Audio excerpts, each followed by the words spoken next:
Das Vollkaiser-Duell geht weiter, Freunde, hier bei Yu-Gi-Oh! 5Ds Master of the Cards. Ja, willkommen zurück. Dieser Part war ja ein bisschen doof in doppelter Hinsicht war. Man könnte noch sagen, doppelt verbrannt. Och, meine Fresse, mit sowas konnte keiner rechnen. Hey, die Idee dahinter war so geil. Ich finde es Abstimmung plus D-Sync, aber nö, natürlich nicht. Geht alles nicht. Wieso? Ich habe keinen Schimmer, bis jetzt noch nichts. Naja, wir werden noch rausfinden, was da genau abgelaufen ist. Und er macht dafür seinen Zug.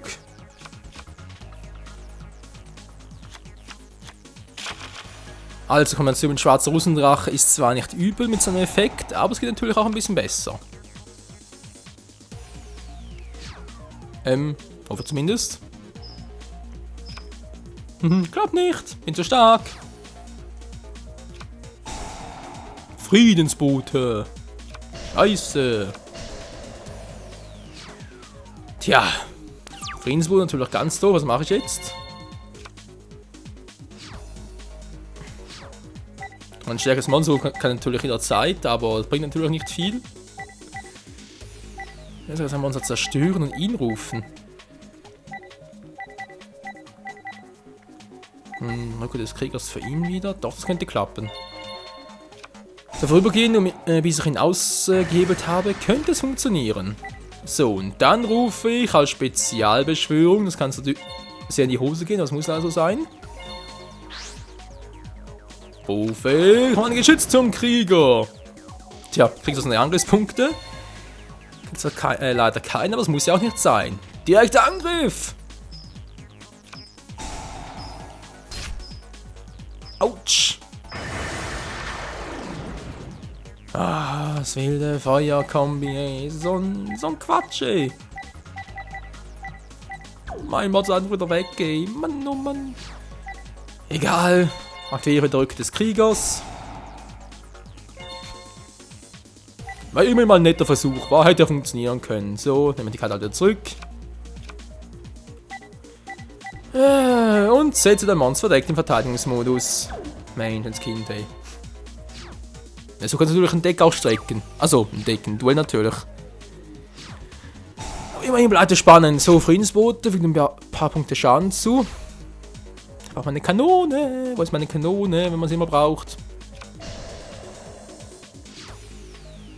Mensch, das Kind, der Friedensbund muss unbedingt weg. Vor allem, wenn ich da Sternstabdrache rufen will. Gegenfeuer, sehr schön. Aber es geht zum Glück noch besser. Elfenschwertkämpfer, komm und zeig dich. Du bist jetzt meine letzte Hoffnung, Kumpel, meine allerletzte. Elfenschwertkämpfer, vernichte sein Tokenmonster. So, gibt natürlich keinen Schaden, weil es kein richtiges Monster war.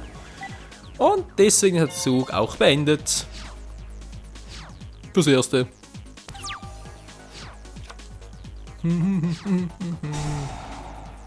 So, Friedensbote, fügt weiteren Schaden zu. Sehr schön, so liebe ich das. Ich gewinne. Ich kriege ständig 100 Lebenspunkte, jemand, ganz geil. Tja. Machen wir direkt weiter, wa? Drückt man den blöden Captain im Angriffsmodus. Und damit natürlich auch direkt mal einen kleinen netten Zombie, der gerne mal ein paar Seuchen verbreitet. Da. So, nee, keine Beschwörung, jetzt nicht, noch nicht. Das mal fleißig angriffen mit meinen beiden Kriegermonstern.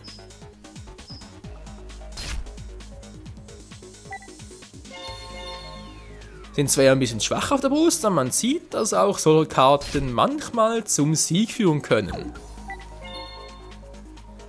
Ich hoffe nur, das Ganze funktioniert auch noch. Ich meine, Strategie hin und her oder wohl eher Theorie hin und her, eine Praxis ist immer eine andere Sache. Macht's immer noch. Wieso denn, Mann? Das bringt mir gar nichts. Okay, gut, ich kann meinen Krieger zerstören, meinen Captain, alles klar.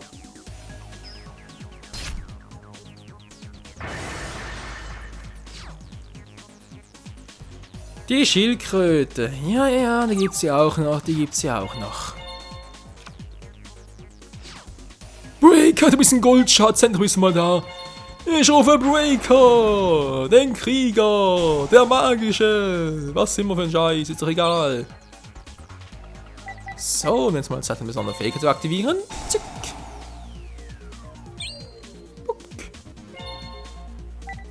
Und deinen Friedensboten auszulöschen.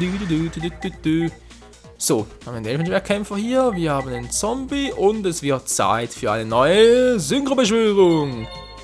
Gojo Wächter, er freut sich schon so. Und wir natürlich auch alle. Lass den noch oder hole ich den? Ja. Synchronisieren wir den doch auch mal. Der mächtige Gojo Wächter. Jo.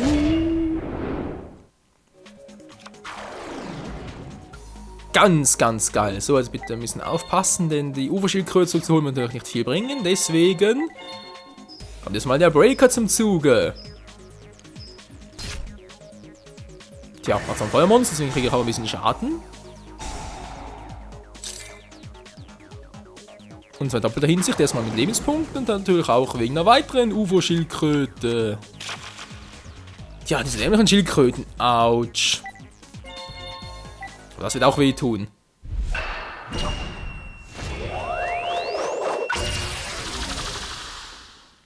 Man sollte niemals mein Synchro 2-Deck unterschätzen.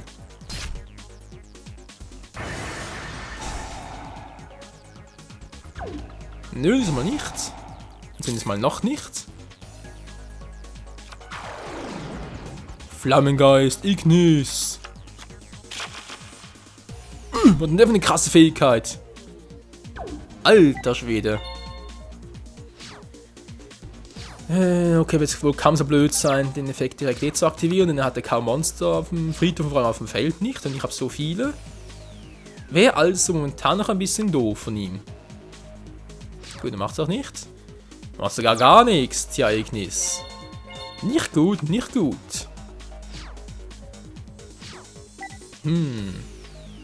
Mega haben wir sogar noch. Wieso eigentlich nicht, wa? Wird doch Zeit für eine nette kleine Mega-Synchro-Beschwörung. Rose, Krieger in der Rache. Tja, dann verhindern wir mal, dass wir künftig nochmal ein paar Monster verlieren. Den Sternschabdrach kann das natürlich alles verhindern.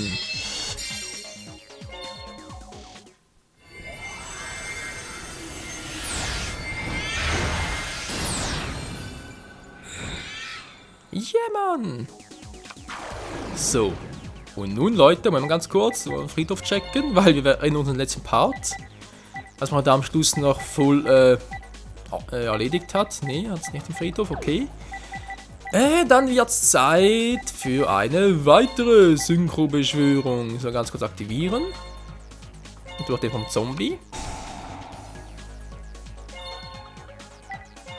Verlege ich ihn zurück und kann dadurch meinen Zombie nochmal zurückholen. Um ein viel mächtigeres Monster zu rufen. Ringfrei für meinen mächtigen Krieger. Den Kämpfer des Kolosseums. Obwohl er eher ein kolossaler Kämpfer ist, aber scheiß drauf. Mit einer Power von 3300. Na dann, Sternschabdrache. Angriff, Sternenexplosion!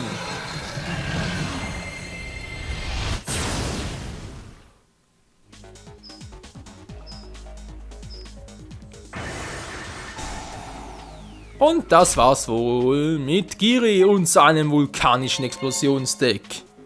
Kolossaler Kämpfer beendet das Duell ein für alle Mal. Das war's, yeah! Geil! Ich sage immer wieder, die Rache ist unser und ein paar neue Erfahrungspunkte, DP, alles klar, sehr schön und weiter geht's.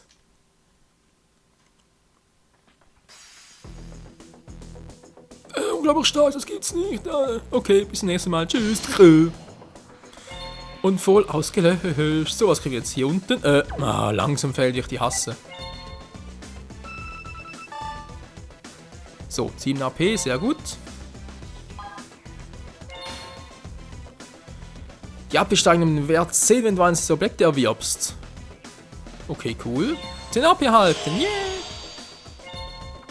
Und was kriegen wir hier? 1000 DP halten, ganz geil.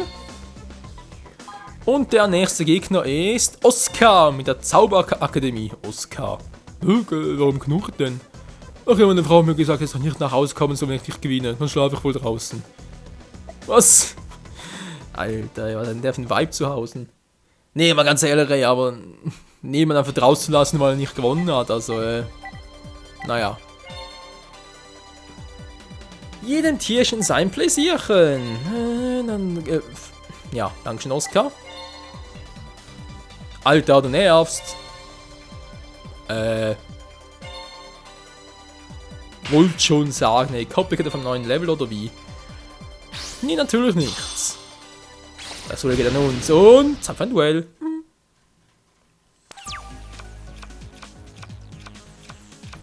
Tja, was haben wir denn da Schönes, Leute? Was haben wir denn da Schönes?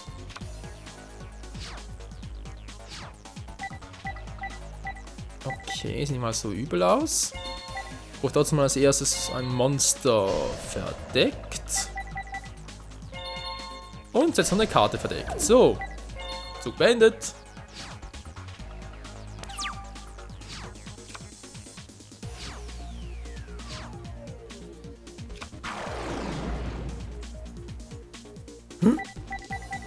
Was zum Kreuzer von Endymion? Ein Zwillingsmonster. Oha.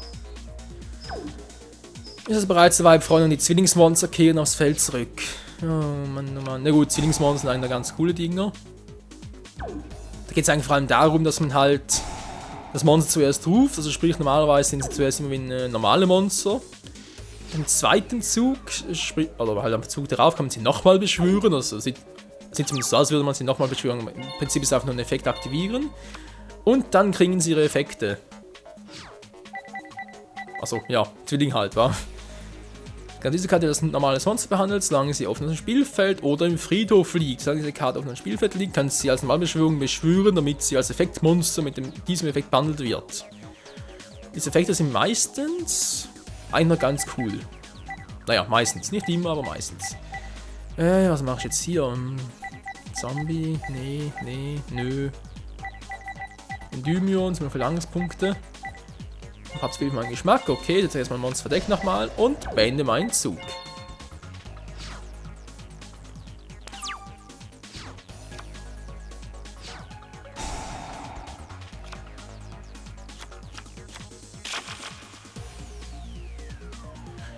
Okay, Kartenhändler. Bin gespannt, was du eigentlich damit vorhast. Wobei die Karte.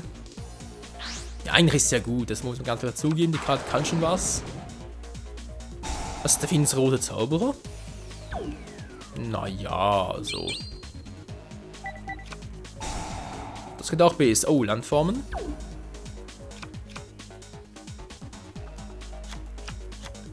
Ja, Freunde, ich glaube, es wird Zeit für einen antiken Feendrachen, wie es aussieht.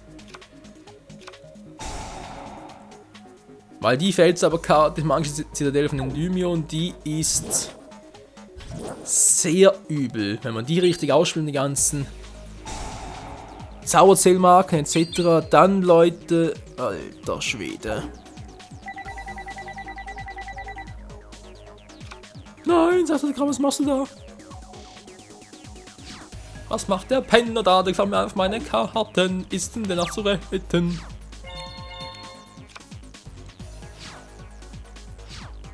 Aber jetzt mal gucken, ne? Jetzt haben wir eine Endymion. Einfach Spielzug, falls du den Effekt einer Karte aktivieren würdest und den Soundtrack von der Karte entfernst. Von dieser Karte entfernen, gar keine mehr, wie es aussieht, wa? Nö, keine mehr, gut.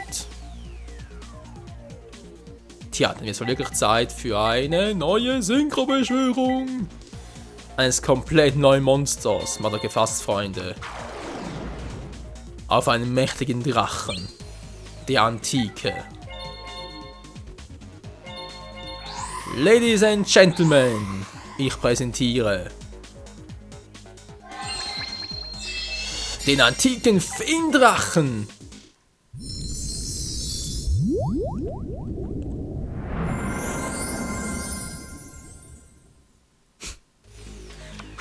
Ja, okay, sieht dann ganz schön aus, die Karte, wa? So.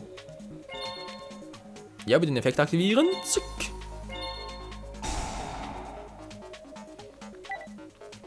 Zerstöre Feldzauberkarte. Ja, Mann. Ganz geil. Und weg ist sie. Sehr gut. Dann haben wir noch eine andere besondere Fähigkeit. Und rufe eine bestimmte Karte als Spezialbeschwörung. Tja. Und das wird ein gebieterischer Ritter sein. So, denk mal, das war das erste, wa? Zug beendet.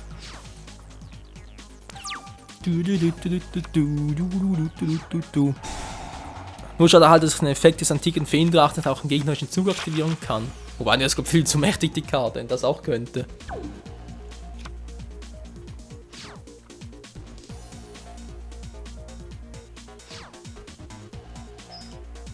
So, nennt er einen Kampfer, Saboteur hat er, genau, weil meine Kriegerlede einöde. Lass mal noch, denn vielleicht habe ich noch was Gutes da aus dem Deck ziehe. Naja, ihn hier vor allem.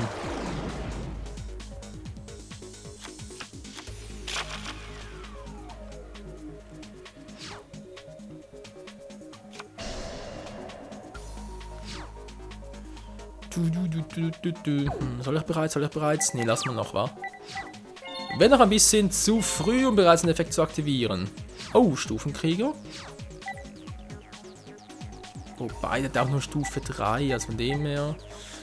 Naja. Kannst du einen antiken Feendrachen-Effekt einmal aktivieren, aber nö, ich aktiviere lieber Raigeki-Brecher. Dann werfe ich mal einen Zwingschwerplünderer ab. Und zerstöre deine verdeckte Karte. Ich kann den Spielzug beschworen wurde angreifen. Tja. Hätte ich jetzt das mal früher gewusst. Das war jetzt natürlich ein bisschen doof von mir. Okay, das ist der Verteidigungsmodus. Mach's ein bisschen anders und ruf jetzt zuerst mal meinen Zombie aufs Spielfeld. Nö, das nicht. Sondern eine kleine extra Synchrobeschwörung. Für den nächsten Zug. Zeige dich, Goyo-Wächter! Mein mächtiges Monster. Juhu! Ja, schon gut, begrüße dich auch. So, Angriff geht leider nicht. Natürlich sehr doof. Wir können sagen, die gewinnen dafür zu wenig Angriffspunkte. Der ist mehr für die Defense gedacht. Okay, geht nichts. Zug beendet.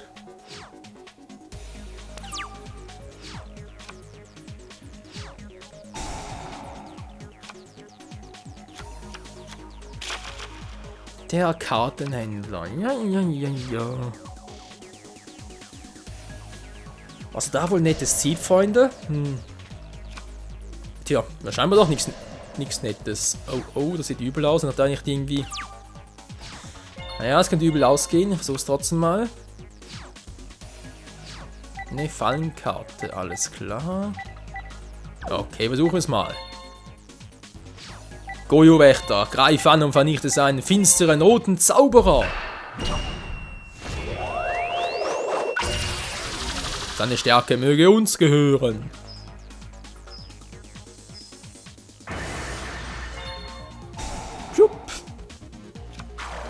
Und dann kommt er auch schon. Servus, Kleiner. Du kannst auch seinen Effekt aktivieren. Nope, das geht nur als Normalbeschwörung. Ja, aber irgendwie klar. Okay, gehen wir in die zweite Main-Phase. Spielen noch eine Karte verdeckt und beende meinen Zug.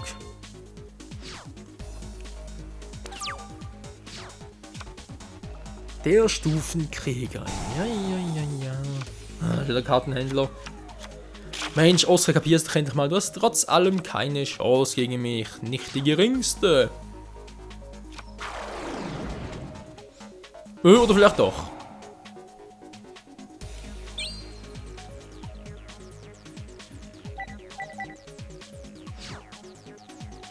Die Angreif kann ja nicht, aber schon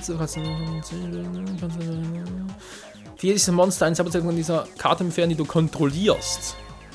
Naja, was bringen soll. Oh, die Synchro. Für ihn eventuell, wa? Irgendwie als Beschwörung 3+4. Geht aber auch nicht, wobei. Der hat ja Stufe 6. Das ist ja schon mal sehr gut.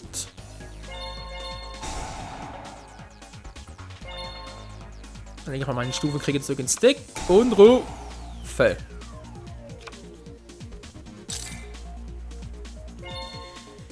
Ja, was machen jetzt eigentlich? Das sind verdeckte Karten. Was ist seine Decks ihrer Besitzer? Nö.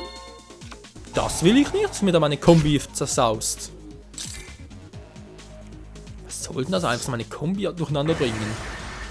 Wie kann der Flegel es wagen? So, kann doch mal. Zurück hier, mein Zombie. Jetzt habe ich eine neue Beschwörung und zwar für meinen Sternstaubdrachen. Dann habe ich endlich mal 2 Drachen gleichzeitig auf dem Feld. Schon krass. Synchrobeschwörung, zeige dich, Sternstaubdrache.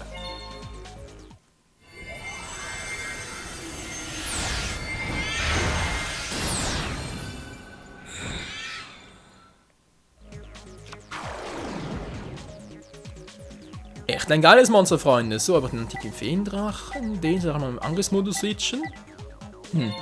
Wieso eigentlich nicht?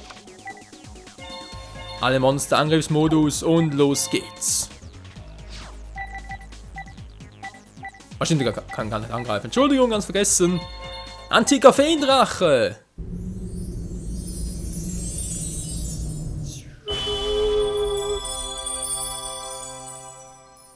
Was ist das für ein Angriff? Voll der Flächenangriff mit eigentlich alle Monster zerstören, aber okay, er nimmt nur Schaden. Tja, dummerweise kommt hast du keine Zählmarke mehr. Das bedeutet, dein Ritter gehört mir.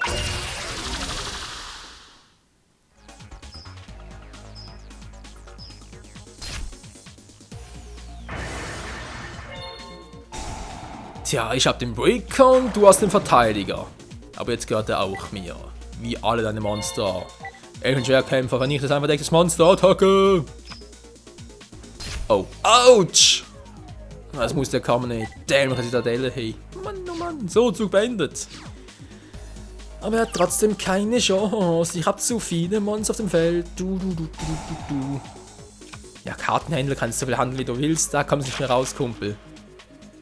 Keine Chance mehr. Nicht die geringste. Kapier's einfach nicht, wa?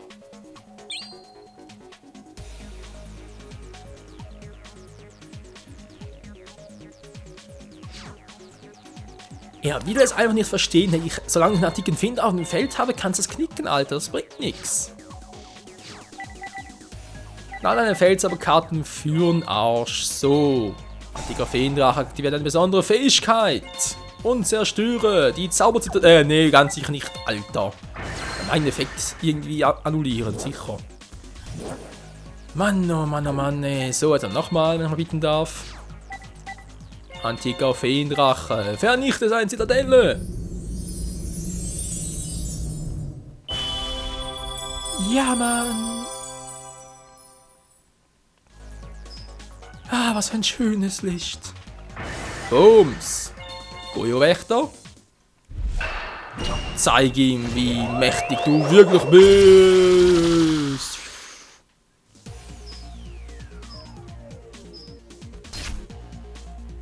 Tja, das gibt einen blauen Fleck und jetzt Sternstaubdrache. Sternexplosion.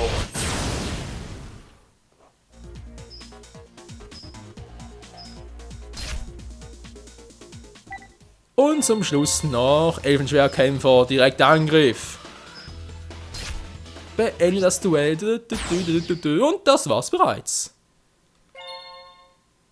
Und auf 0 reduziert, ganz geil.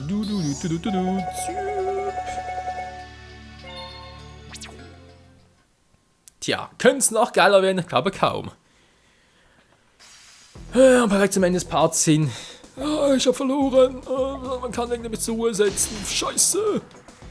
Ja, vielleicht, wer weiß. So, aber erstmal ganz kurz noch ein paar Dinger hier holen. Nee, erstmal runter. Stein Luftstrom erhalten. Okay, das haben wir zwar gerade gar nichts, die Karte, aber egal.